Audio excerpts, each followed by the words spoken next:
Yes, Vikas Prabhuji. Sudeep Prabhuji and Vikas Prabhuji later.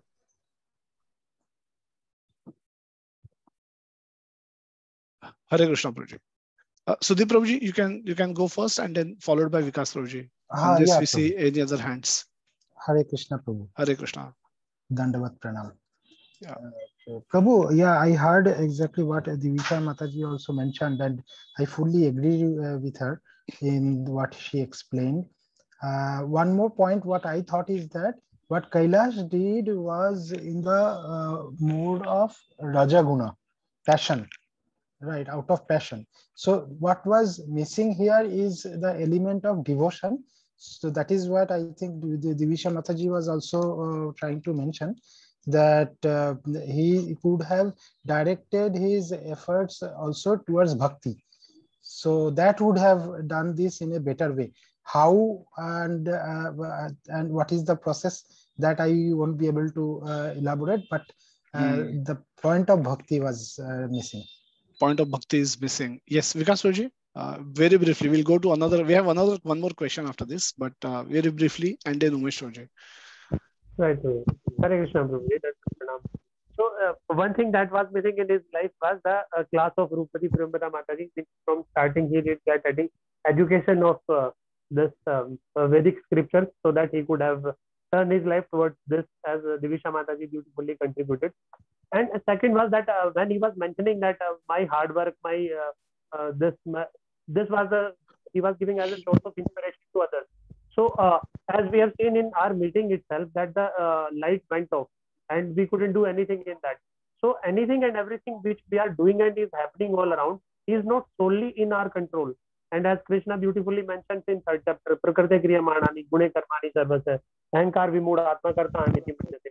So if he is merely thinking that he was the only doer behind his success story, behind his promotions and everything, every old fame he got, that was his like kind of, he was in a kind of ignorance. He was not seeking for the spiritual needs, and which mass hierarchy comes into play. That Mogila fully explains that one of the need, or the topmost need of oneself, is the spiritual need, and with that only the things can remain permanent and things can become more and more happier. Means we can become happy. So the only thing missing in his life were the spiritual injunctions, and through which he could have perceived the Krishna consciousness in a better way, and could have made his life permanently happy, and he could have propagated that particular education to others as well, so that they could have also find the solution in a better way. Because it is not necessary that if we work hard, we will get success. There are many failure stories to the hard work, and so many scientists have taken so many experiments to succeed, or even sometimes they have not succeeded, and the big the renowned scientists. So the hard work is not the sole criteria. Rather, there are as Divisha Mataji explained, the sanction of Krishna and our karmas, the fruitive reactions of our karmas also help in our materialistic success. But okay, let's stop here. I have one more question to go. So this was a little bit bigger than brief. Umesh Rauji, very quickly, and then we'll go to the second question. Can I add just one word? We'll give you opportunity for next second question. We'll have one more question to. Since Umesh Prabhuji's hand was raised, I'll just go to him and then we'll go to the second question. Hare Krishna Mataji. I agree with all points suggested by Divisha, and Kailash needs to re-establish his connection with the Supreme Lord Krishna, and devotion is missing in his life, and he will get tolerance power to handle negative and positive situation by adding devotion to his life. Okay, so all of you seems to agree that the missing point in his story is Krishna, the God in general, and specifically Krishna. So study of Bhagavad Gita would have introduced him to that element who is actually in control, and so that's one missing link. Otherwise, most of you, I think, agree that this looks quite a perfect life if one has to pursue. Second question is why it is difficult to remember Krishna when a person like Kailash is super successful. So whatever he did, he got success in that. Practically, it's like touching, whatever you touch turn into gold kind of a thing. And he was happy. He was content. He was humble. He was not arrogant. He was not very unnecessarily proud. He was serving his parents. Obviously, he was serving society in general by helping people. So he was successful and he was happy. If you have these two things, why it becomes so difficult to recognize Krishna? If you are not aware of Krishna right from the beginning of your life, then after reaching this kind of a stage of in your life, it becomes very difficult for you to perceive hand of Krishna or need for Krishna or existence of God in general. Why it becomes so difficult? Ravi Prabhu, yes. Yes, Prabhuji, Dandavat Pranam, Hare Krishna. Hare Krishna. It's the thing is that after hearing to a lot of devotees, I understood that here everybody should compulsory should do the Krishna conscious regularly and perfectly. So when we are in materialistic life, sometimes it happens for example, I'm aspiring for a car, then I get a car. After some time, I aspiring for some other thing. So material life will go on, but there will be a lot of problem. So end of the day, ultimate thing is that I believe Krishna conscious will only give the correct pathway for a person Which to. is fine, but I'm saying at this stage, it is very difficult for somebody like Kailash to perceive the existence Yes, of God or the need for God. And yes, and if you look around yourself, you will find many people, who can who you yes, can label as Kailash. There could be many Kailash yes. around all of us. But what is the difficulty in seeing the hand of Krishna But in their life? Or Prabhuji, can I say something? yes, Anadraji. Sainath speaking.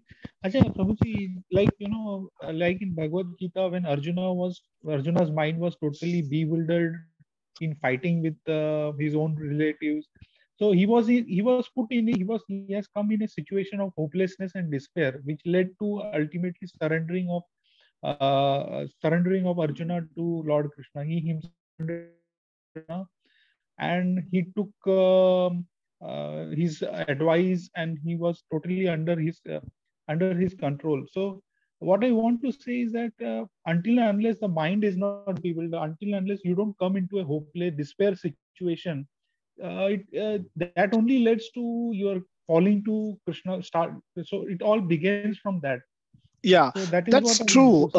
Sainath, that it starts from there, but not necessarily every time. The four kind of people who Krishna says who comes to me has these two people, Artho and Artharthi, as they called. Artho are the one who are in distress. Artharthi are the ones who are in need for a car Right, or a bigger car or a right, better right, car.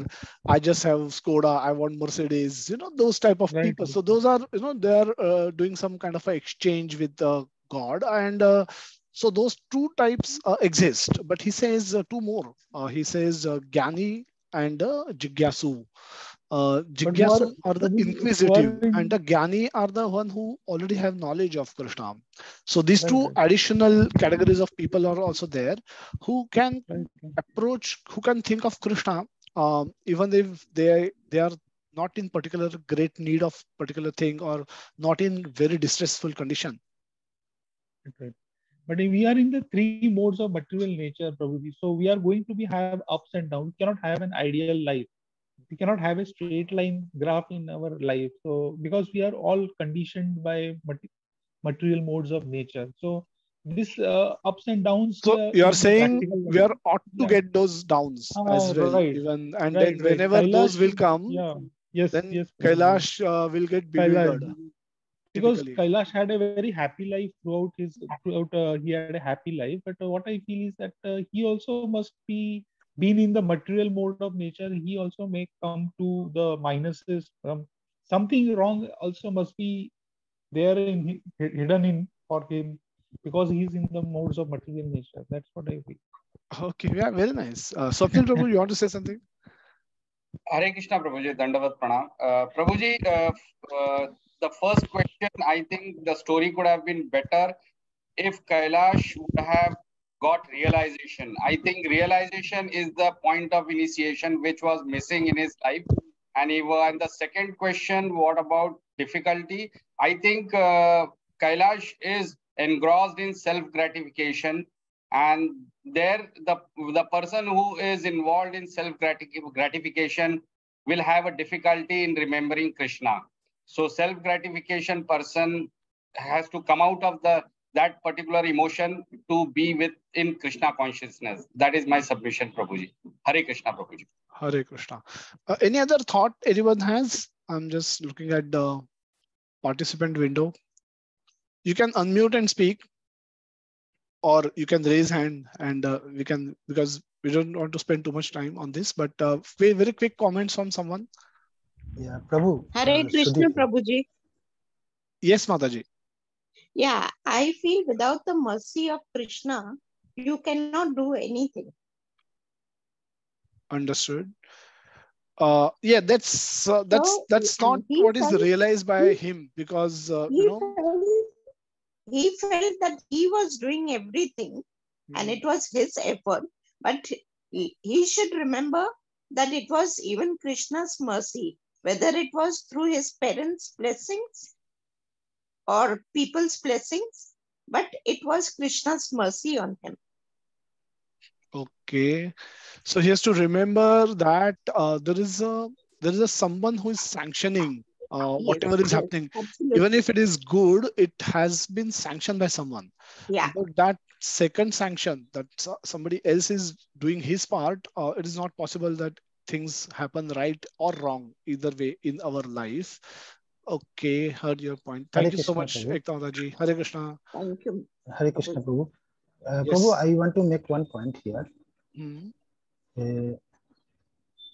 Hare Krishna. Yes, Prabhuji, go ahead. Yeah. So the question is why it is difficult to remember Krishna when you are super successful and happy. So when somebody becomes super successful and happy with hard work and dedication, then and he does not offer his success to Krishna, then what happens is that slowly and gradually false ego and pride takes over, and those are in the tamoguna.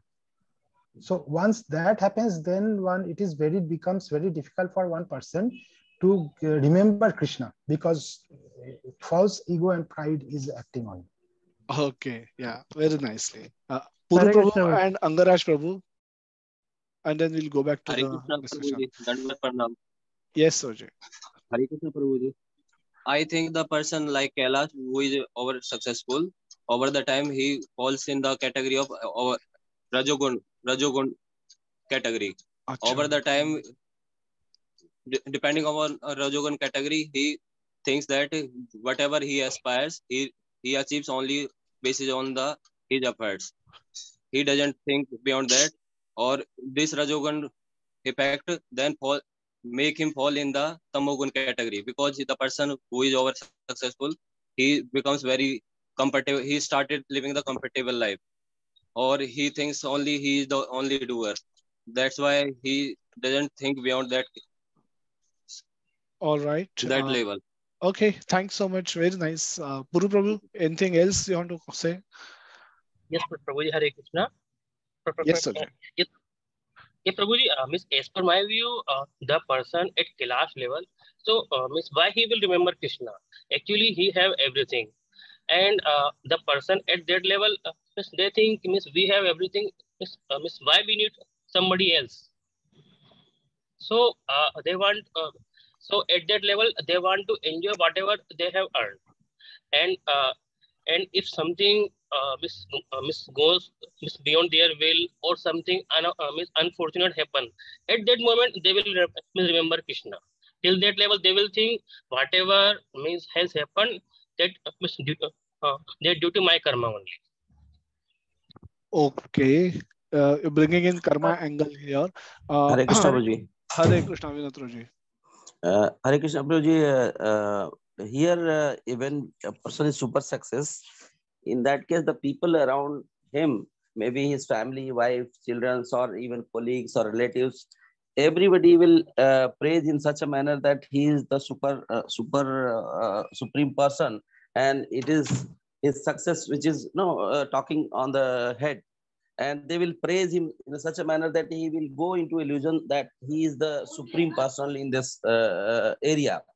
But when he is in some problem, then he is left alone, and then when he left alone, then he thought for the shelter or looking for the God mercy or something.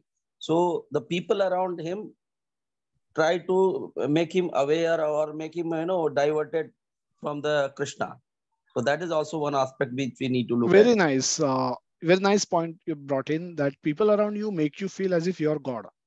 Ishvara aham aham bhogi. And that takes you, push you further away from God. In fact, it doesn't help, but it actually creates an image of yourself as the superhuman yourself, and which will again prevent you from looking for any requirement, any need for God per se. Vikas, so last comment, quick comment from you, and then we'll go back to our flow of document presentation. Hare Krishna Prabhuji, Dandavat Pranam. So as you quoted that beautiful verse that for category of person comes to Krishna. So only missing thing here is the Sukriti. And because they don't endeavor to associate with the saintly kind of person, who are super successful and happy, and they even doesn't feel any requirement of associating with them. And that because of that missing link of Sukriti, they don't come to Krishna. Then it will become difficult to come to them for them to come to Krishna. Sure. Yes, Yeah, thank you so much. Very nice contributions from everyone. And what we'll do is, that's true. Most of you have contributed it, got it right, the concept. And the theme that we'll be discussing today is on the same line. And we are discussing the verses in Bhagavad Gita which emphasize the need to have to which emphasizes the need that who is the doer. You are not the only doer. That's the theme of verses that we will look at right now. This is one of the most it's a breakthrough realization for Arjuna that he's not the only doer. Now all his grief, if you all remember the first chapter when he's speaking predominantly from his own personal point of view. He is considering himself as the doer. He is considering himself as body, and the all other relatives are at a bodily level. He's reviewing everybody at a bodily level. So all his problem, they came up to him because he got caught up in this bodily conception of life. And at the bodily level, you think yourself as the doer because you have no other means to perceive that anybody else is doing any part in your life.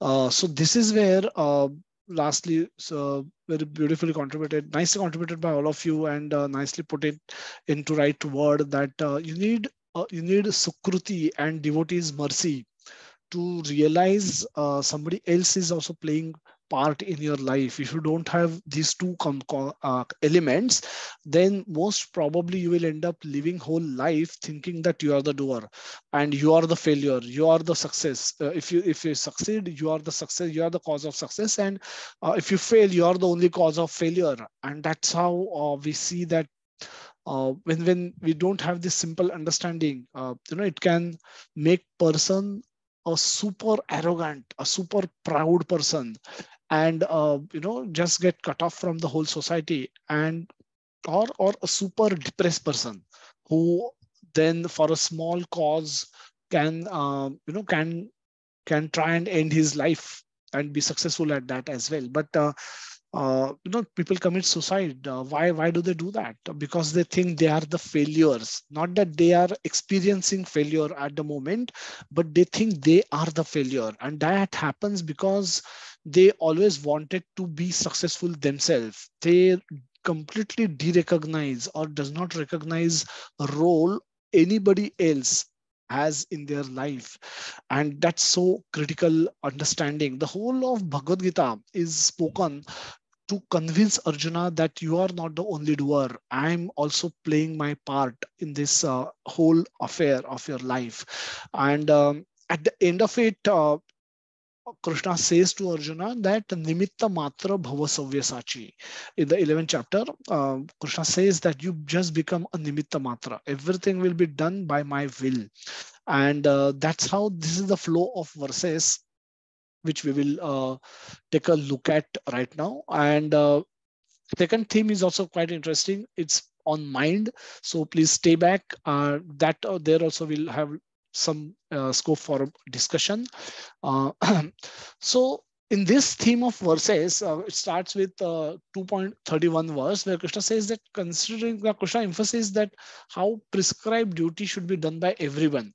Krishna says that considering your specific duty as a Kshatriya, he's asking him to fight. Don't, as a Kshatriya, there is no way you can run away from a battlefield.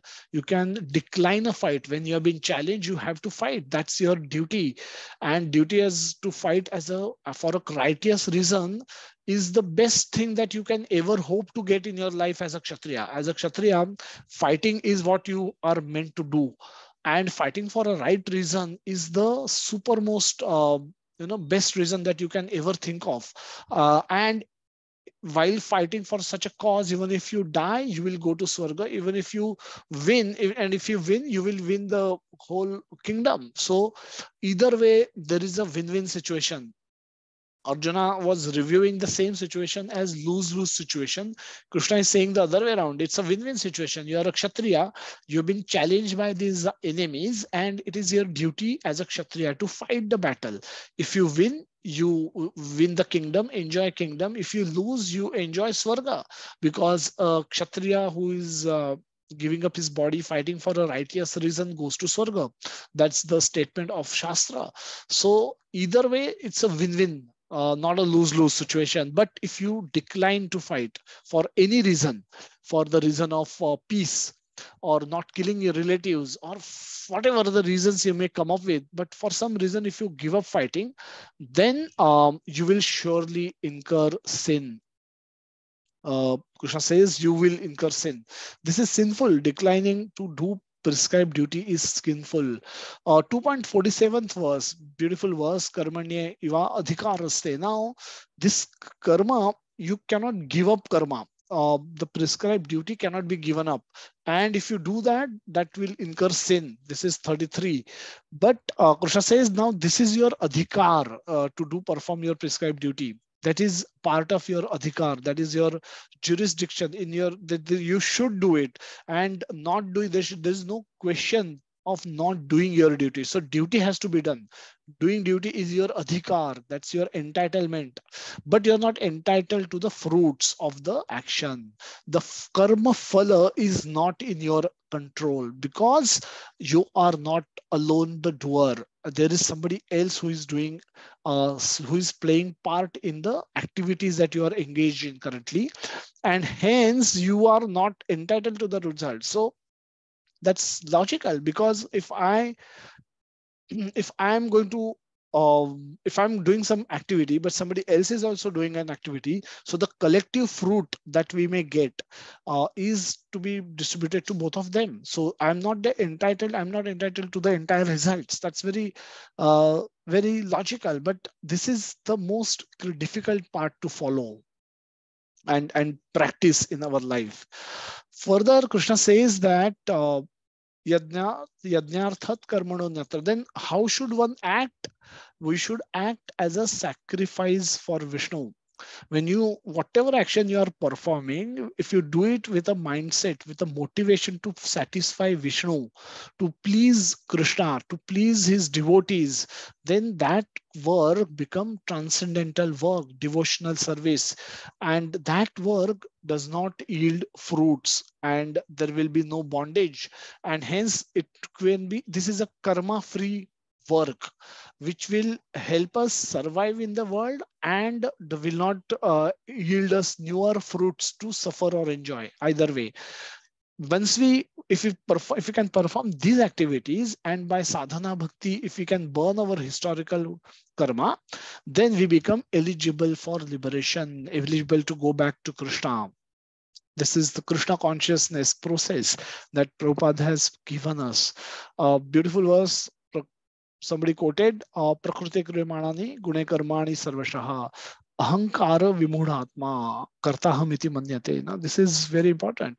By ahankar is by false ego, vimudhatma, a foolish soul, think that he is the doer of the activities which are actually carried out by the three modes of material nature. Now, so the we can say that Kailash in our example and all of us at different point of times are ahankari vimudhatma kartaham iti manyate. They are thinking they are the doers.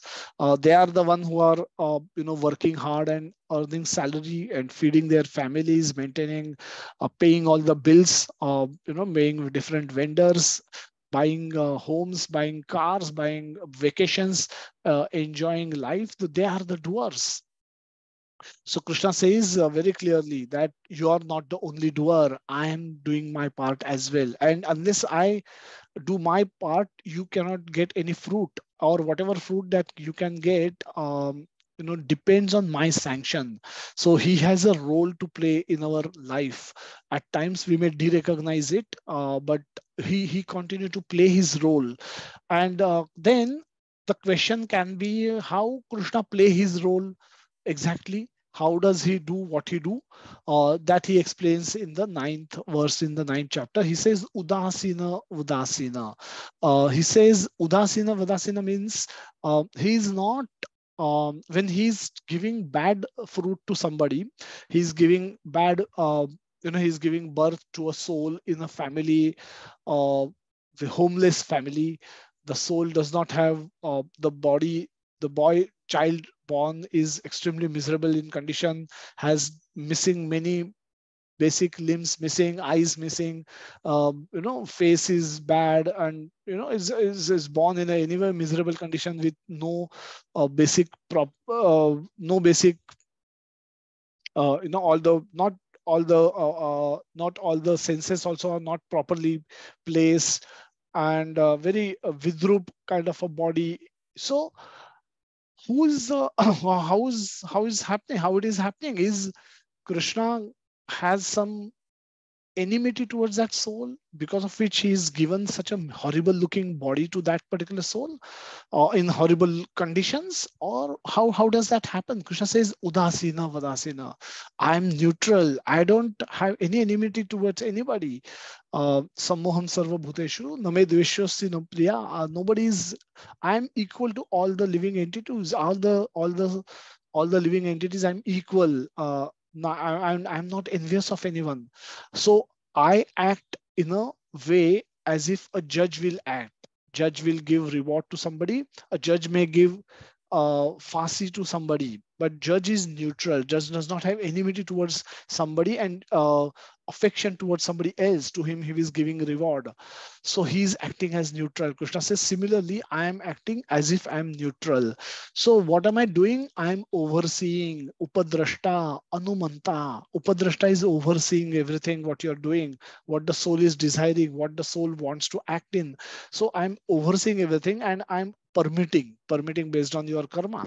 So upadrashta anumanta cha bhakta bhurta maheshwara. So these are the some of the activities that Krishna is doing. And so the whole point is, we are actually not the doer. We are not the doer. We have to do something.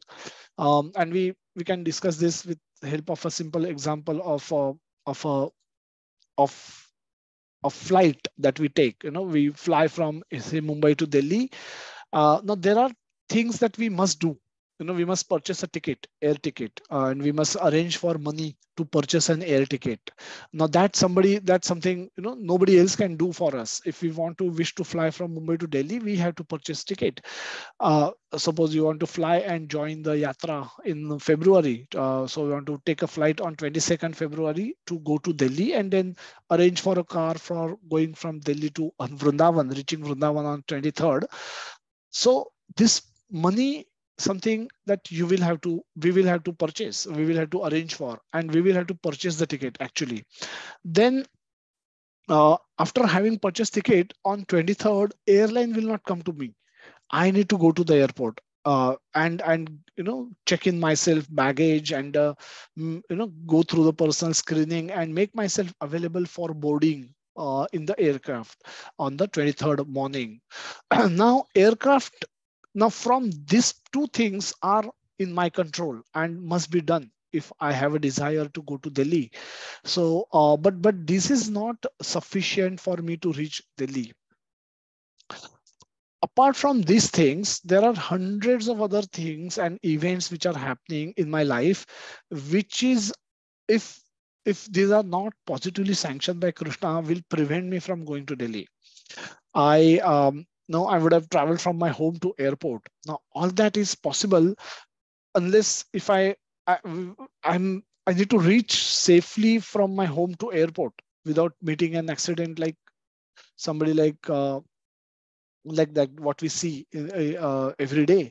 So I have to reach safely. Now sometimes it is in my control, sometimes it is not in my control. So not all accidents happen because of our mistakes. So sometimes somebody else come and hit us.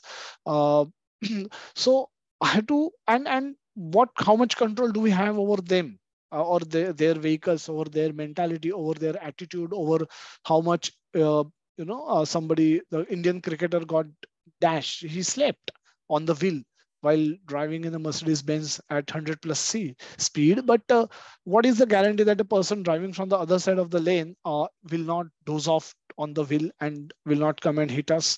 There's no guarantee. And how much control do we have over it? Zero control. So we just hope that he is in good senses and the vehicle will pass. And how many such vehicles we pass while on our road from home to airport? Hundreds of those. So any one driver sleeping on the wheel can stop us from even reaching airport, what to speak of reaching Delhi. So that has to happen properly. Even at the airport, everything has to be functional. The airport should be functional, the staff should be available, flight should be should not be cancelled. Operations staff should be available to do what is necessary to be done. A pilot should be available. Ground staff should be available. Weather should be good in this Mumbai as well as in Delhi, and any one of these things, going wrong can actually cancel our flight, and we may have to travel back to home instead of going to Delhi. So we reaching Delhi has few things that we must do. If we don't do that, there is no question of we reaching Delhi. But apart from that, there are so many things that are happening, which is allowing me to go from Mumbai to Delhi, which are not in my control. I at times doesn't even have visibility to those. कि back end में क्या हो रहा है? दिल्ली में terrorist attack तो नहीं हुआ है. Now what control do I have? So Delhi में वेदर खराब नहीं हुआ है, टेक्निकल फॉल्ट नहीं है एयरक्राफ्ट में. Aircraft can develop a technical fault any time, and weather अच्छा है, wind directions are good, there is no cyclone that's likely to hit us in this zone wherein we are traveling. So there are so many factors which can contribute to my flight getting cancelled, and I can just do nothing about it. I can't say that मैंने business class का ticket लिया है इसके लिए I must go. I don't care about others. No, everybody's flight will be cancelled if any one of those small things going wrong. Our, and we will have no control over it. Now this is just small example to demonstrate how much dependent we are on somebody else, and that somebody else, Krishna says, is me. Mayadhyakshena prakriti suyate charachara. So everything is happening under my control, under my will. And if you'll not understand this, then you may end up thinking yourself as the doer. And if you do that, then that will be a big mental block which will prevent you to even search for a God. The Kailash, somebody like Kailash can say that ki, if suppose his parents fall sick and die. Now he has seen people dying all around him. Nobody has lived perpetually. So there also he will not unless he has Sukriti and unless he has a devotee guidance, he will see this as a natural event. Just like wind blow, sun comes, sun goes, sun sets, monsoon come, monsoon goes, summer comes, summer goes, winter come, winter goes. Similarly, people come, people go. And there is no need to give bring God into this equation also. That way also somebody may conclude that because it's always been happening like this. Now there has never been a day when sun has not risen. So is this really God making sure that it is rising, or it's just a natural phenomena that's happening? And should we necessarily bring in God, or should we really give credit to God at all in for this also? So unless there is a Sukruti and unless there is a devotee intervention, at times a person can live life thinking he is only the God, and that's very miserable way of living. Had he been God, he would have. Krishna never grew beyond 16, and none of us wanted to grow old, and none of us could have grown old. Would have grown old if we were gods, and none of us would have definitely fallen sick, and none of us would have died had we really been God.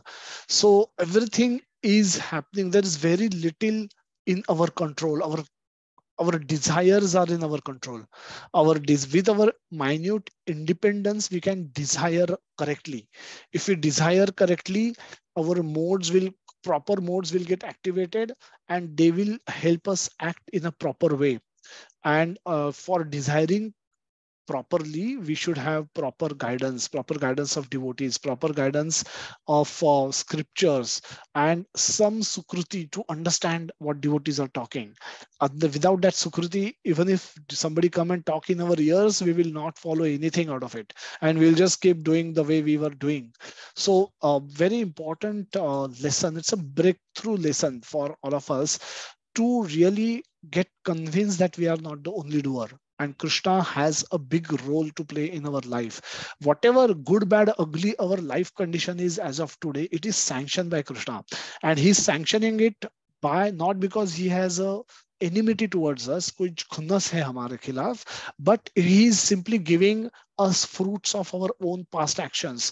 So realizing that, we should understand and we should rectify our current actions in such a way that we don't yield fresh fruits, and also we are burning past karma, and then become eligible for us. That will make us eligible to go back to Krishna.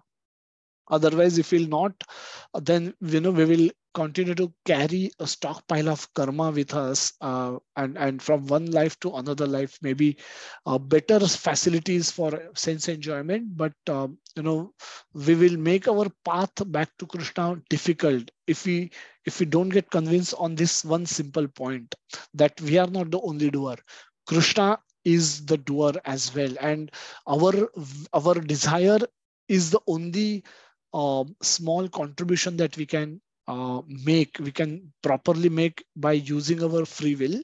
And from then onwards, we have to act. We just don't have to be lazy. If we act properly and with Sukruti, under devotee guidance, under Krishna's, following Krishna's instructions in Bhagavad Gita, we can perfect our life in one lifetime and go back to Krishna. But this is the starting point, that we are not the only doer. That's why this is as important as understanding that we are not this body, we are spirit, soul. This is often misunderstood point, or under emphasized point. People don't talk of this point as much as they will speak about we are not this body, we are soul. But this is equally important, because here our ego will just not let us think that Krishna has a role in our life, and that will never make us have a humble attitude towards Krishna. That will make us, even if we consider Krishna as a god, we may think he's one of the god. Maybe he's doing some job there, and we will never be able to surrender to Krishna unless we get 100% convinced that about the role that Krishna is playing in our life. And he's doing it with so much love. He's doing it with so much affection. And he's expressed his desire that he want us to change our orientation and come towards him. We currently have our back at Krishna. He want us to show our face to him, and then take a step. When in by turning our face towards Krishna, when we take one step, we go towards Krishna. If we can take faster steps, we can go towards Krishna faster. But when we have our back towards Krishna, and that time we take step, we go further away from Krishna. We make our path of returning to Krishna more difficult. So this is what we've learned from the ahang. We are not the only doer. Ahankari vimudhatma karta hamiti manyate. Any quick comments anyone has on this before we move to the mind episode?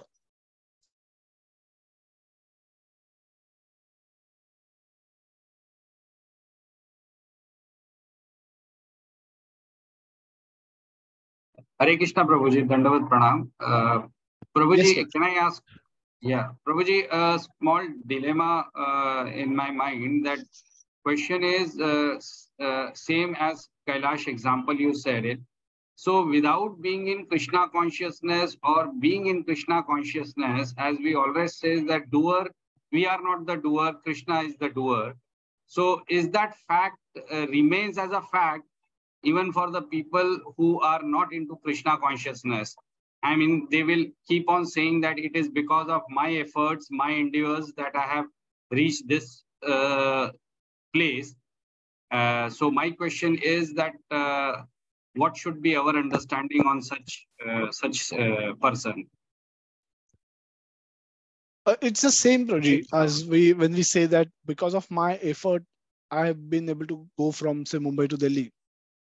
Yes, your efforts are necessary, but they are not only necessary. There is and this, if they were not sanctioned by Krishna, there then the results would have never you would have never achieved results that you are enjoying. So see the hand of Krishna in everything that we have today. And if we don't, then we will just propagate our ego, and that will be very unfortunate. We'll never be able to devote ourselves to Krishna if in that mentality. Puru Prabhu, yes. So Prabhuji, yeah. So Prabhuji, sorry to interrupt.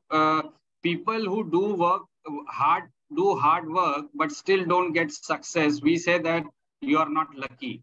So what does that mean? I mean, is that Krishna doesn't want them to have a success even though they have put up a effort and hard work, but they are not successful?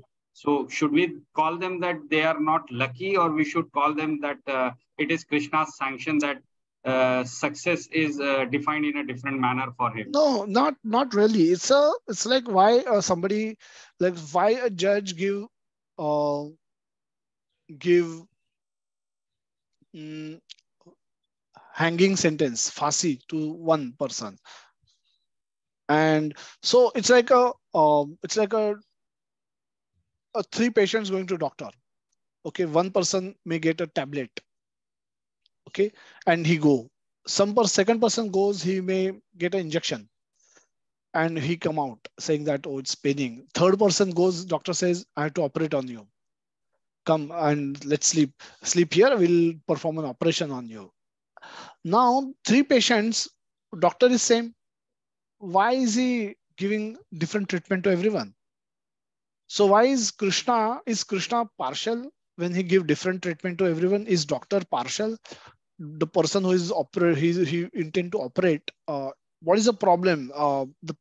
He could have a problem which is not curable by medicine and injection. Correct? That's the conclusion. So if somebody is working hard and not getting success, it's because Krishna is Upadrashta and Anumanta. He cannot, for those who are not surrendered to him, he becomes udasina for them. He gives them what they deserve. If you deserve less, he will give you less. Now, what is basis what you deserve things by your past karma? By your past karma, whatever fresh fruits that are accrued, if they are they if they warrant you to enjoy, you will get good results. If they warrant you not to enjoy, you will get bad results. Your own desires, your own mentality, all that contributes to this. And all of this that you would have accumulated, whatever the karmas which are fructified, they will determine what success you get and what failures you get in life. Again, material failure, material success are got nothing to do with your happiness. You can be poor but happy, and you can be rich but unhappy. That's true as well. So uh, so the Gahana Karmanagati, it is actually Gahan. When Krishna says something very difficult to comprehend, it is actually very difficult to comprehend. But Krishna gives us the principle that how he act udasina vadasina, in a way that as if a judge will act, as if he will treat everyone the way they deserve to be treated, not with his own person. He does not mix his personal emotion for the sanctioning or not sanctioning something to a person.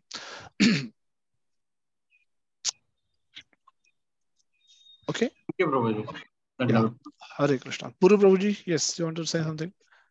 Yeah, Prabhuji, just a question ki, generally we say ki Miss Krishna is involved in the everything.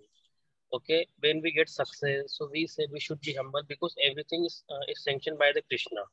So we think we say Krishna is the superior. And Prabhuji, and another way, if we fail or something bad thing happen to us, so in that case, how can we justify Krishna's involvement? Means my means to say when we succeed, we say ki it happened due to sanction or due to something good coincidence that is controlled by the Krishna or some favorable thing created by the Krishna. But something bad happens, so how we can interpret that? So when something bad happens, we can understand it in the same way that this is also sanctioned by Krishna. Krishna does not want this to happen. For example, if you're trying to go to a vacation to a place, and for some reason we that got cancelled. For again, when we put a the causation also has three levels. Causation means I had to give class today, and yesterday, last night, we went to temple and met up with devotees, and somebody would have said, "Aaj lassi khate hai, lassi ke baad teen ice cream khate hai," and would have eaten there. In the association of devotees, we would have had first lassi followed by three ice creams, and if my throat is gone today morning, I'm not able to speak. Now, how do we interpret this? Is Krishna has sanctioned me uh, this bad throat so that I'm not able to give class today? What is the cause Yeah, Prabhuji, yeah. Same in question this is case? Yeah, no, in this case, when you can put a causation at my action last night, where I had lassi, cold lassi, and followed by three ice creams. Now, when I can put a finger on the cause, when I can identify immediate cause, I don't have to invoke remote and ultimate cause. So there are three causes. One is immediate cause. Now, immediate cause is this lassi and ice cream.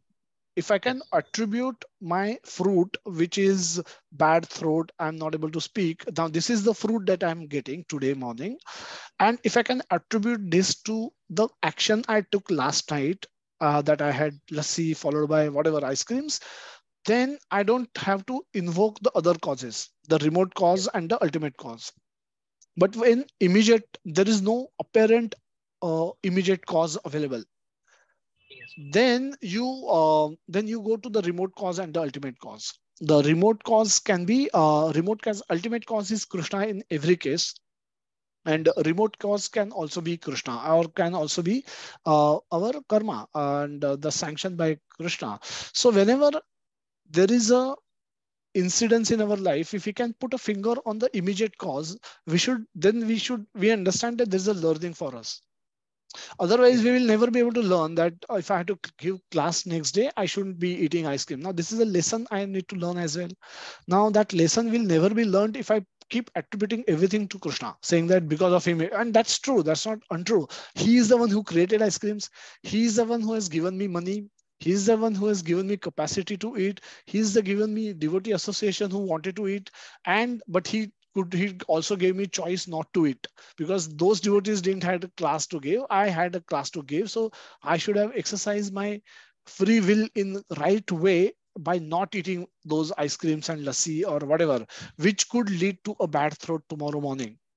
So when as far as I'm able to attribute my result to a immediate cause, I need not invoke the remote cause and the ultimate cause.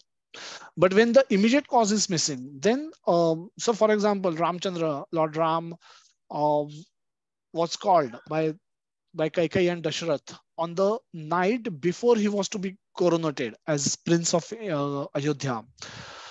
Uh, he was sitting with his in his palace with his wife, probably his brothers, the mothers, everybody was there. Everyone was happy that tomorrow morning the coronation ceremony will happen. They probably must be discussing which dress to wear, which jewelry to wear, which who all will be coming. We're doing some last minute preparation. Must be calling their Micahs, people from Micah. He's coming. What they are bringing, what he's bringing, what sweets will be made, what floral arrangements will be made. So he was probably must be, this could be the discussion that must be happening on the day, night prior to the coronation ceremony, before he got invitation from Dashrath Maharaj. And when he went there, he saw completely a different picture. Dashrath Maharaj was lying on the bed as if half dead. He was getting fainted. He was fainting often by grief, which was caused by the words of Kaikai, and who was telling Lord Ram that you should right now you should leave for forest and not come back for next 14 years. Now this has no immediate cause.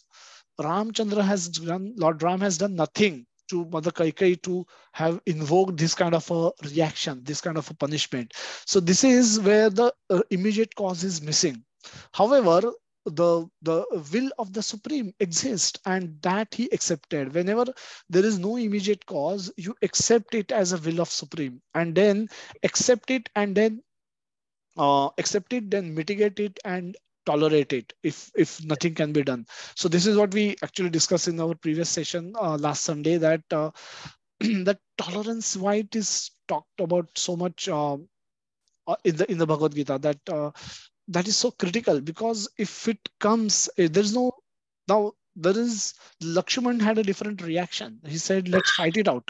I will kill everyone who will come in your way to who will prevent you from becoming king. But Lord says, though, because this is a will of the Supreme, this is a will of my father, I will accept it, and I will not fight it. And this is how he set an example, that whenever there is an immediate cause missing, then we have to accept it as a will of Krishna. A will of Krishna can have multiple meanings as well. Maybe Krishna doesn't want me to become king. That way, Lord Ram could have think. Maybe God. Now I'm just using Lord Ram as example. This is past time, and he perfectly understood what all, with his will everything was happening. But I can say, maybe Krishna does not want me to have this particular thing at this point of time. Maybe a better thing that Krishna wants me to give, so that I can I can be happier. Or maybe this thing, had I got, could have made me proud and would have made me ungrateful towards Krishna. My devotion would have come under challenge if I had got this at this point of time. So devotee simply take it as a will of Krishna, and and move forward in his life. And this is applicable to the failures in preaching as well. So Prabhupada faced many failures even in preaching Krishna consciousness as per the order of his Guru Maharaj. And there also he was failing continuously. He was getting he was failing continuously. When he went to America, he didn't have one disciple in India. He couldn't have made one temple in India. He didn't build one temple in India. So as a complete failure in his backdrop, in the background, he wanted to fail in another country. He said, let me fail in another country. If I'm failed enough in India, let me go into America and fail there if Krishna wants me to. But his determination to serve Krishna never reduced, never never come under doubt. He never doubted Krishna. So he just kept, if this doesn't work, second option, third option, fourth option, maybe fifth will work, maybe sixth will work. Relentlessly, he was trying to figure out ways and means in which he can work and serve Krishna. So this is how a devotee respond to failure, and a karmi will respond to failure differently if he is not able to recognize role of Krishna, Yes, sir. karma of the other person, and we could be victimized. May not be our karma fruit. But this is again, Mataji, gahana karmanakoti is true. If I don't have from santati sukh, santati is our children. If I am supposed to suffer from my sampati, then I will get get a child who does everything opposite to my will, and then it causes me pain. I tell him to do stand and he sit down. I tell him to sit down and he stand up and start dancing. Right from this, and he does everything against my will, against my instruction, and that can cause me great pain. Now, it's not by wrong or mistake that such a child is given to me. It's child also has to suffer if I have to suffer. But if I have a santati sukha, so, if I am destined to get sukha from my santati, then I will have a child who will be very nimble, who will stand when I'll tell him to stand, and who will sit down when I will tell him to sit down, who will do exactly as per my instructions. He will be very humble, he'll have gratitude, who will be very obedient, and all those nice qualities will manifest from that child, and because of which I will feel very happy. So it is child's karma and our karma that brings us together. Otherwise, there is no need for that child to be born at our home. So it's a Yeah, Hare collective Krishna. karma as well. Yeah, Hare Krishna Prabhuji. I just wanted to add, actually, this is not just related to immediate relations that we are bound by. But my point was even, in present context, you see in Kali Yuga, the content of people or the quality of people, and it is just an accidental thing that we've come across. A deteriorated person. So it is probably there. I mean, my point was that every time we don't have to relate it, like somebody just came and harmed me. That's his nature. Any prakriti, we say like it is their nature, their karma and prakriti.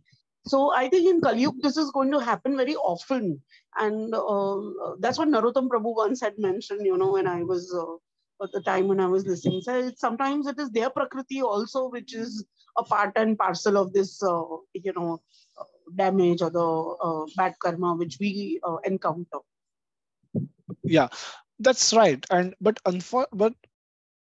my point was that we become subjected to that prakriti if we have that reaction pending to be given to us as well, because unless we otherwise, this person could have gone anywhere and would have given that bad action, would have done that bad action with anybody else also. Yeah, agree. But bad action starts somewhere. So it might not be every time that, my association has, I don't know if I'm justifying So it right. there is no so there is one thing. So for example, Mumbai, tomorrow the temperature becomes 45 degrees Celsius and excessive heat, everyone suffers. Now, this is something that all of us will have to suffer. People who are saintly will suffer. Poor people who are having demoniac mentality, they will also suffer, because whoever is in Mumbai at this point of time will suffer. So this is where a collective karma comes into play. But otherwise, it's our individual karma also that also is there, which has a role in us being in Mumbai at this point of time. And as I said, it's actually very complex, and we can Yeah, go I'm a not lot deep denying into that that. Yeah, cause and effect are interconnected. I'm not denying that at all. But sometimes the cause is, the beginning of that activity, which could be, a bad karma, which becomes a cause, and then eventually that becomes a cycle. possibly. Yes, you're right. Uh, yes, Sujata Mataji, you want hand raise? You want to say something? Yes, Prabhuji. So when Mataji said about the person coming to you or hurting us, So how to avoid it when the same person is repeatedly doing the things to hurt you and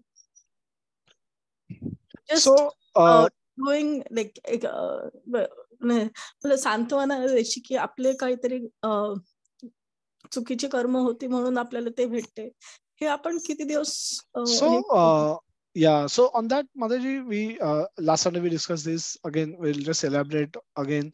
So there are two things when something wrong is happening with us, and if we have been victimized for something which should have not happened, what can we really do in this situation? Now, this is something. There is a mitigation that we need to do. Mitigate is do best what we can to rectify that situation and the condition. So if someone is coming and hurting us, then we must do everything that is in our control to rectify that. So the acceptance as to why it is happening, that's a step one. So we last Sunday we discussed something about tolerance, that but tolerance we said is not the first step. Tolerance is the last step. Before tolerance, we have to accept the condition as it is and mitigate the condition. Mitigate what best we can do. Mitigation is where we have to do what is in our control to do to make that situation better, to improve on that situation. And that can include host of activities. We if somebody is hurting us constantly, we one of the mitigation strategy can be to go away from that person, or or actually to fight back with that person, or to deploy some other ways and means in which we can protect ourselves physically, emotionally and spiritually, emotionally, mentally and spiritually. So at all levels we have every right to protect ourselves. So this is part of mitigation strategy. Mitigation doesn't means that we just accept whatever it is thinking this is our karma, because at our level we have to do our prescribed duty. Our prescribed duty could be as a daughter, as a mother, as a wife, as a her son-in-law, as a mother-in-law, as a daughter-in-law, as a parent. As at different level we will have different prescribed duties as per our varnashram position, and we must do those to the best of our capacity. And for enabling us to do those things, we must do whatever is required for us to be done. So the mitigation is a concept which is has wider application, and on a mostly on a case-to-case basis, we can discuss what specific action one can take in one every condition to mitigate one's position. Mitigation is, in simple language, we have to do what best we can do to improve the current situation. It's one thing that we accept what is given to us by Krishna, but using the abilities given by Krishna, we mitigate and try and make things better to the extent possible. Not to get entangled in those things, but we also need some basic level of comfort for practicing Krishna consciousness, some basic level of comfort zone we create ourselves, so that we can, if we have to worry about from where my next meal will come, my mala will not be proper. I will not be able to. So we again, we discussed that the Goswamis of Vrindavan, the Shed Goswamis of Vrindavan could chant without worrying all these things about all these things. But they are Nitya Parshad of Lord Chaitanya. They are different category of people. At our level, we must ensure hamara basic things are in place, and for that, whatever is to be done should be done. And the mitigation strategy has a wider implications and applications, which we can discuss maybe in a separate conversation. But it is not to be. We have to do what best we can do to improve our current situation, current condition. And if that both these things are done, then whatever results that we have to tolerate as that as a will of Krishna. So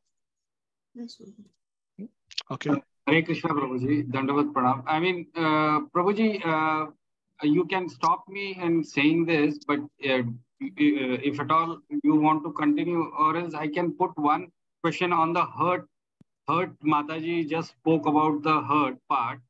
So when someone hurts you, and as per law, it says that no one has right to hurt you, and or we can we what we should take action? Can we be absorbent that someone hurts you and you should be able to handle the hurt and you should absorb his hurt, or you should reciprocate and make him realize that he should not hurt? I mean, what because this is what even Mataji wanted to understand. If someone comes and hurts you again, I've also gone through the same situation. That's why I'm asking this question again, Prabhuji. Yeah. So Thank you. yeah, let's continue with this because we the next we have mind, and I don't want to will not be able to complete that by one. So let's conclude with this session with one theme only. Mind we can take up on next Sunday. Mind has again a deeper meaning, a deeper application. Beautiful verses of Krishna has spoken. So we can discuss that at length in a separate session. So on the point of people coming and hurting us, and how should be, what can be our response to that is, so again, as a at our level, our objective is to go back to Krishna, and we need our body, mind, and all our senses to available to us to perform bhakti, sadhana bhakti. It has to be done by all this. We need a physical body, we need a mind, we need senses, we need emotions, and everything. All this paraphernalia is required for us to perform bhakti successfully. If we When we say someone come and hurt us, they can hurt us at this multiple level. At a physical level they can hurt us, at a mental level they can hurt us, at an emotional level they can hurt us, and at a spiritual level they can hurt us. So spiritual level, nobody can hurt a spirit soul per se, but they can make our spiritual progress weak, or make it very very difficult by putting us in such a condition that our spiritual realizations will become very very weak, or spiritual availability of spiritual environment becomes very very weak. Thereby, we will not be able to chant nicely, hear Krishna Katha, and that makes our recovery or return to Krishna very difficult, very tough. So Yes, when sir. someone hurt us at a physical level, mental level, and emotional level, so this is where the mitigation comes into the picture. And the by mitigation, y- mitigation is practical. It's like we can perform bhakti as long as we are in body, as long as we possess these bodies, and we have this intelligence, the facilities that we have. So we at one level, we need to protect all of these so that we can practice bhakti nicely and go back to Krishna. If none of these things are available, if by course of time these things may be taken away from us, maybe the health will be taken away, eventually new sicknesses will come, and eventually the hearing ability will go, the eyes will start, the vision will go, and you may rectify it by some operations, some improving better glasses, but again eventually you may start losing these senses and all the facilities, indriya, multiple organs which facilitate us to function in the world. Day after day, by day, year by year, we will lose those, and they will deteriorate. They'll get deteriorated and eventually stop functioning in due course of time. But we don't want any of this to be accelerated. And whenever there is a danger to us on that front, we should protect ourselves. We should protect ourselves physically, mentally, and emotionally so that we can practice bhakti nicely. For protection, what can be done? And this is again, it's a question that can be discussed at a case to case level. Uh, if someone ignores us and if we feel hurt, we went to a party or invited by someone, and someone, the host ignores us, happened in case of say Daksha Prajapati. Daksha Prajapati is is a father of Mother Parvati, and Shiva is there. Lord Shiva has been one of the invitee, and everyone, when Daksha Prajapati is under whose supervision the whole yagya was to be performed. So he is a chief kind of a guest at that yagya. When he enters, everyone gets up, stand up, and give him a standing ovation. They stand up by in respect, very respectfully. Everybody gets up from their seats. Two people doesn't get up. One is Lord Brahma and one is Lord Shiva. Daksha Prajapati, Brahmaji is his father, so he doesn't like it, but he doesn't mind it. That my father doesn't stand when I enter the room. He should. Nobody expect your father old. Your father is father, right? You really don't mind he not standing. But Lord Shiva was his son-in-law, and he feels insulted. He feels that he's done it deliberately, and then the whole episode happens. Uh, Now, so if something similar happens with us, now that's hurt. We may feel ignored, and then that way we may get hurt. Somebody physically come and hurt us, and somebody emotionally come and hurt us. Now, either case, depending on the which mode we are in, mode of goodness, passion, and ignorance, our responses will be different. And so for the physical hurt, for example, whichever mode we could be in, our response should be to mitigate, to prevent ourselves from getting hurt. That's a very natural response even an animal can give. At a mental level, emotional level, the modes have a role to play. At times, a person in sattva guna is, if he is very humble, he will really not feel the hurt the same way that a rajoguni person will feel that someone has ignored me. And a tamoguni person may even not recognize that somebody has ignored him or somebody is not paying attention to him. So different person in different modes will respond differently for the emotional and mental hurt. But physical hurt is common for everyone, and everyone should protect themselves from getting hurt physically. So to do whatever, so mitigation will require you to do whatever you need to do to stop yourself from getting hurt. So that's a very fundamental thing. And whether or not law permits this or not, I mean, this is a common human, a fundamental human right that nobody else should hurt us. So that's how we can look at this. Thank you, Prabhuji. Thank you very much.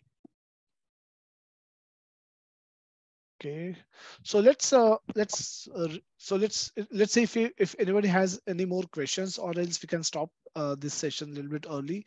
The next point I wanted to discuss was about mind. The topic is mind it, and that's going to be another complex session which will have a lot of Krishna speak elaborately about mind and its dimensions, dynamics in the Bhagavad Gita. So we will give, to do full justice, we will try and cover it in a separate full session. So hopefully all of you can log in next Sunday, and we'll continue with our discussion. So let's take a few more questions on the topic that we discussed today, that we are not the only doer, else we can conclude early today. Hare Krishna, Prabhuji. Yes, Mataji. Hare Krishna. Prabhuji, in case of Kailash, will it be okay to say that he is a fallen soul?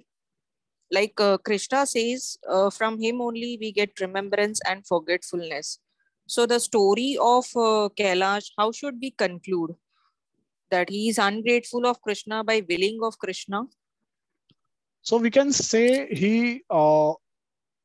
difficult to say it's a fallen soul, because with fallen soul, he lacks sukruti and devotee association.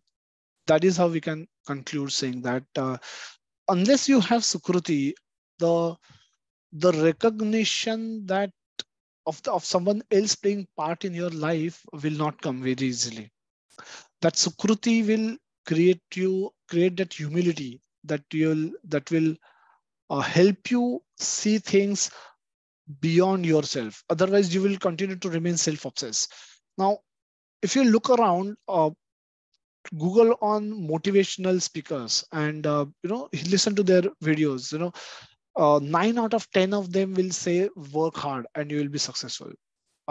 Unfortunately, very. But now, why are they saying it? Now they're saying this because they all lack Sukruti. Because by hard work, now if you take an example of company, a company has a CEO and has a peon or a chaprasi. Now all of them work in the same company in the same premises. They all of them assume work for 8 hours, and all of them, both of them, get completely different salary. One person, the chaprasi, get the lowest salary in the company, and the CEO gets the highest salary in the company.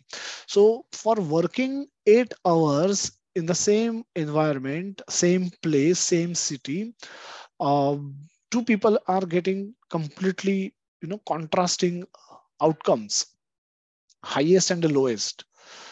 Now, if this is where the somebody like Kailash, if he lacks Sukruti, he will not figure out if if he will the chaprasi can continue to blame that I'm not being paid sufficiently, but unless he has intelligence and intelligence to see why he is getting what he is getting, he may not even perceive that. He may not be able to understand what he is getting. He will continue to feel that he's been treated badly by the company. So somebody like Kailash lacks Sukruti and devotee association, both, because of which he is not able to understand, go beyond the fact that after hard work also there is something else that has to happen, which gives me actual results.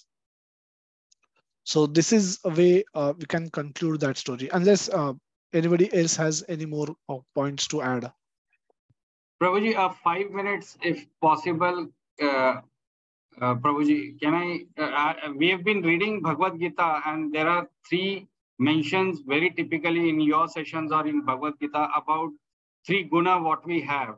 So I wanted to just come out of a dilemma that when we talk about guna and when we talk about karma, so guna and karma. So if we talk about, for example, a teacher punishes a student, but teacher at the back of the mind has a sattva guna saying that I am doing it for the betterment of the child. Whereas if you see in a common office politics, people are good to each other on the face, but at the back they are with a tamagun saying that I will pull him down. I will not let him see that he gets a promotion or whatever success. So are we output of the guna basically the bhav what we have in our mind, or it is the karma that finally counts and not just the guna what we do it at that particular time? So let's go back to Jyoti Mataji and just to see if she has the answer, or stuck to her. Let's stick to her question and let's come and then move to your question. Jyoti Mataji, if do you have, are you satisfied with the answer, or you have any other comment to make? Prabhuji, see, as you mentioned that Sukruti is lacking. So Sukruti, which means it is a good conduct, right? Sukruti gets Sukruti by good conduct, yes. And also Sukruti you can get when we get Sukruti, or our Pitras will get Sukruti when we offer prayer for them. Sukruti can come in many ways. And it has largely can come from our own actions done in devotion, but it generally can come in these subtle ways as well. Okay. Okay, so by doing all these good karmas means as he is very humble and his behavior point of view is also good. So in that way also a person can get carried away because of the people around him that think that he is a god. So in that way also he can get carried away. But still, if at some point of time, if he gets connected to a devotee, then there is a possibility that he can get back that remembrance that everything, whatever he is getting, that is from Krishna only. It's not a remembrance, it's a realization. More of a realization that he's not the only doer. This is fact. But a fact gets realized when we get convinced about the fact. For example, I'm not Narendra Modi, but tomorrow if I start acting like one, that I am Narendra Modi, and I start uh, go to Delhi, try to enter that prime minister home, try to enter Lok Sabha, try to give speech, people will call me madman. Now it is a fact that I am not Narendra Modi, somebody else is Narendra Modi. But when I realize that reality, that this is the reality, this is not that reality doesn't become reality when I understand it. This is reality even now. But when I stop acting like Narendra Modi, when I start acting like who I am, that is called realization state. So it is a fact that everyone, whoever is getting as a result of whatever the results, so the whole system of law of karma is created by Krishna. It's like a company has been created, and if you are recruited to do particular activity for which you are paid, you are right in one way saying that you are being paid for what, for the work that you have done. So you could be a executive or manager, and you must be, say, doing working for 8 hours in a company for which you are getting paid. And you can see a direct correlation between the two, that you work for 8 hours for a month, at the end of the month you get paid. And you're right in saying that had you not worked properly, you would not have get paid. Or if you have not conducted yourself in office properly, you would have probably faced some disciplinary action for which, there could have been a salary deductions, that something like that. Because you conducted nicely, you are getting full salary. And so all these statements are true. But that statement is also true that the owner of the company has recruited you, and the whole system of facility is created by him, where you have ability to perform your actions, and as a result of which get some payment at the end of the month. Now this whole system is created by Krishna, under which he's created law of karma, wherein he has created a facility where you can perform actions and get fruits for your actions. So if you perform actions properly, good actions, you get good fruits, bad actions, you get bad fruits. So the whole so I can be at my level in the company example, I can say that I'm getting paid because I'm working well in my company, which is not untrue. But I still have to have a recognition for the owner of the company who has recruited me and who has created this facility where I am allowed to do some actions. Otherwise, I might have had the same skill, but if I'm sitting at home, I'm not able to engage in any service and perform activities using my skills. And if there is no facility where I can work, then there is no payment that will come. So I may still have the same skills. I may still have same desire to work also, but this system is created by Krishna, and hence at a basic fundamental level also we can be thankful to Krishna. And as we progress more, as we learn more, we recognize that practically everything is happening by Krishna's mercy. And then by this realization only, our gratitude towards Krishna increases, our humility increases, we become from proud, we become humble. We realizes that we have so much small influence, such a small influence in this functioning of this whole world. We have no influence on, no capacity, no control over anything. We can only control our desires. And we can hope to be enthusiastic and not become lazy. These are the only few things which are in our control. Everything else is happening by Krishna's mercy, by Krishna's arrangement. At times, and this, as we learn about Bhagavad Gita more, as we study Bhagavad Gita more, as we associate with devotees more, the more this realization comes to us. And then that will make us more humble. And unless we are not humble, we cannot become submissive to Krishna.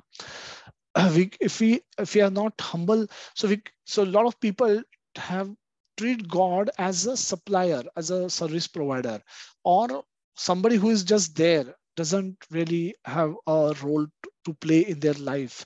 So there, different people have different attitude towards God in general, and Krishna as specific. So unless we realize this reality more, we will not be able to submit ourselves to Krishna more. And that becomes the barrier of for submission, becoming submissive towards Krishna. That we are the doer is the biggest barrier we have to cross before we can surrender to Krishna. And so surrendering to Krishna is increasing our dependence on Krishna, increasing so then doing things for Krishna. All those things can happen only when we become aware and convinced that everything is happening because of Krishna's will, Krishna's sanction. Okay. Thank you, Prabhuji. Thank you so much. Hare Krishna, Dandavat Pranam. Hare Krishna, Mataji. So, Swabdul on your question about, if you can just briefly recap your question. Prabhuji, I did not dare to put a question, but it was a dilemma. We have been going through Bhagavad Gita sessions, and in all the sessions we talk about all three gunas, what we are into and how we should get into Shuddha Sattvic guna. My question was that is all these three gunas the bhavs between behind our actions or our karma, or karma supersedes everything? Because lot of things we hear about karma. I just gave an example that a teacher scolding a child and probably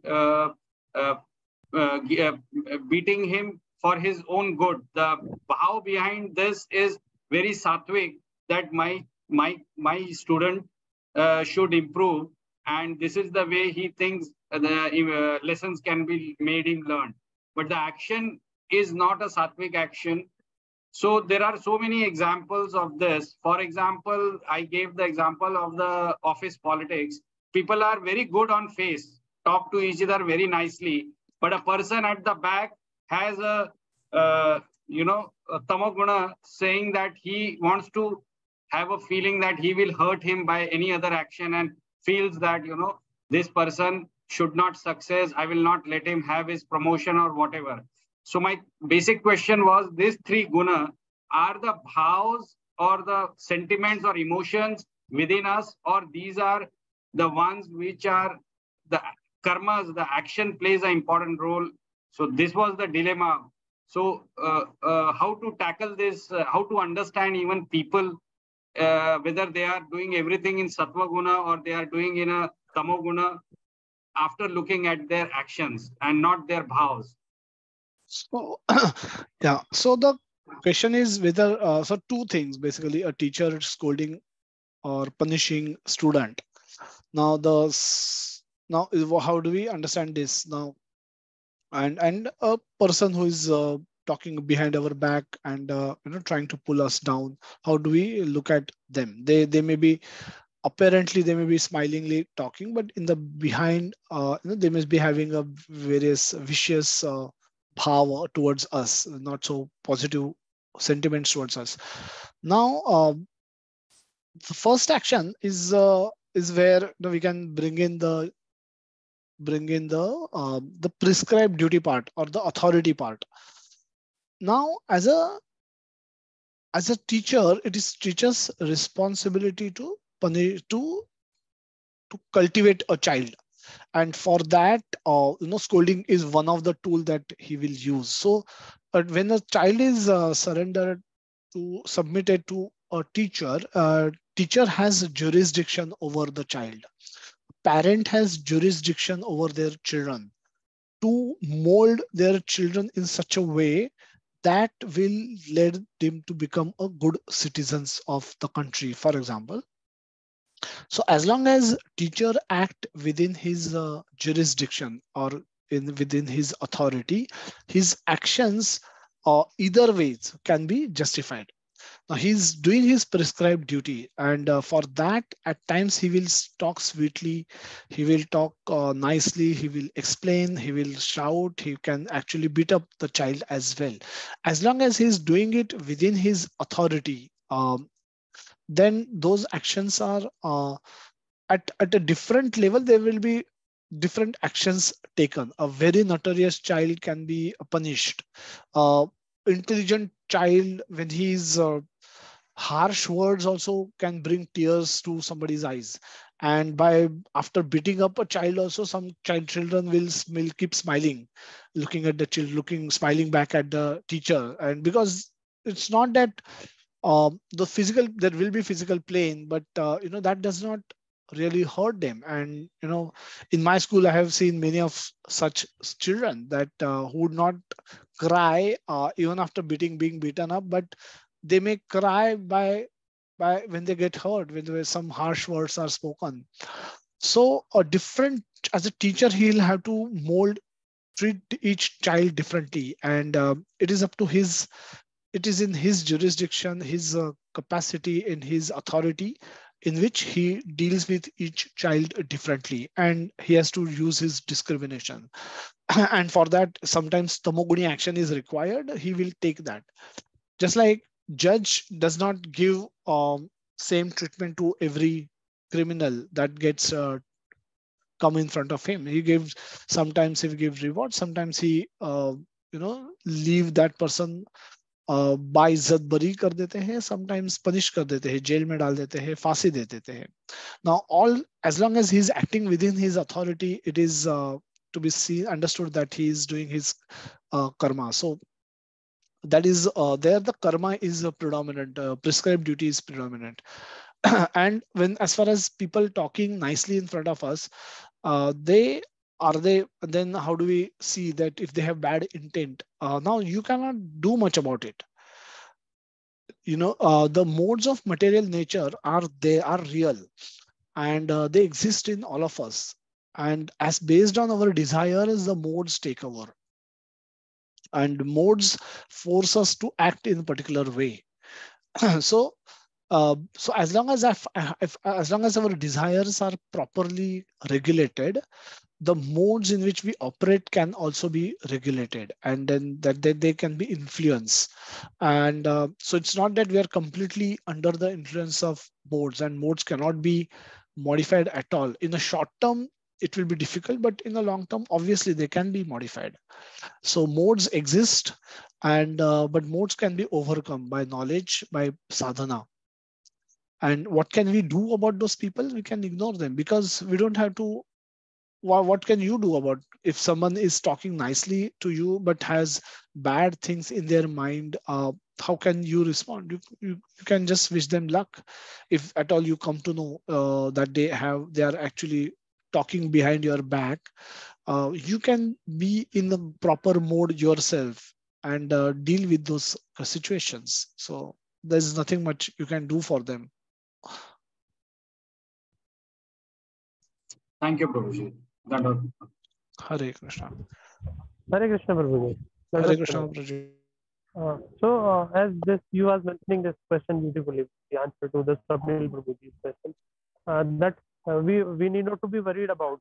And this time, the theme we just learned from you, this can also be very much in place. Like we can understand it that it is not in their hand, that if even if they are trying their hard, that we should not get promoted or should not get to that particular post or that assignment and so on and so forth. So ultimately, this also will be decided as per the fruitive action of our karmas. So that won't be coming out as per their wish and will. And I have seen a couple of examples in my office as well, that they were desiring for promotion, but they didn't get in the last 3 years altogether. So it is not in the hand of the backbiters who are doing. Rather, we need to be more in the means we need to be more Krishna conscious. Rather than thinking about them. I could understand this actually in terms, in context to the Supreme Prabhuji's question. And I was trying to ask you one question, that this is for sure that whatever is happening, that we are just a minute doer, and so many other things like the modes of material natures are doing, and ultimately the sanctioner Lord Krishna is also doing. So how to be in this remembrance so that we can pay gratitude always to Krishna, whatever is happening in our life, though it may be miserable, but how to be in that that remembrance and gratitude manner to Krishna, that we should always pay gratitude whatever is happening, whatever be the outcome of that particular task that it is happening to us in the day-to-day life, and as well as in the like whatever good, whatever the milestones for that matter, or something we are achieving or we are losing. Thank you, Prabhuji. Hare So, Krishna. Dandavat. Hare Krishna. So for that, Praji, we have to be in a devotee association, and so one of the one of the this is the quality, this is what devotees are, whenever devotees meet, this is what they are supposed to remind each other for.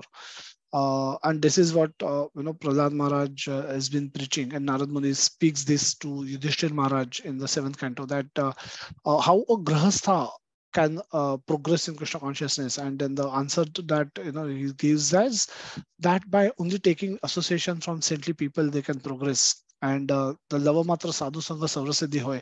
Sadhus will remind us all this. So if you recall, what 2 years we've been speaking about Bhagavad Gita, right from first section to this today's session, the principles are repeated every day, and every now and then. Even if you would have heard Narottam Prabhu's class yesterday. So the fundamental principles only are spoken about. There is no new philosophy that we teach in Krishna consciousness. After completing 2 years, you read something new. The Bhagavatam will be new for someone, but the principles that Bhagavatam speak about are Bhagavad Gita principles. So once you read Bhagavad Gita, that is enough for you to realize become self-realized and become complete your learning, because all the principles are given in Bhagavad Gita. In the seventh chapter, in ninth chapter, also Krishna says that after learning this, there is nothing more to be learned. Now, this is in terms of principle. The Krishna speaks in terms of principle. The details vary. Details means as a case-to-case basis, these principles are implemented and applied to by different devotees in different way. And that case studies vary. Those case studies are mentioned in Bhagavatam. And but the principles remain the same. So sadhu sangha, when we do associate with sadhus, this is what sadhus are supposed to remind us. They're not supposed to give us ash. If we apply it on our head, we can get promoted. This is not their job. They are supposed to remind us of these principles, that you are not the doer, you are not the body, you are spirit soul. Krishna is supreme soul, Krishna is super soul.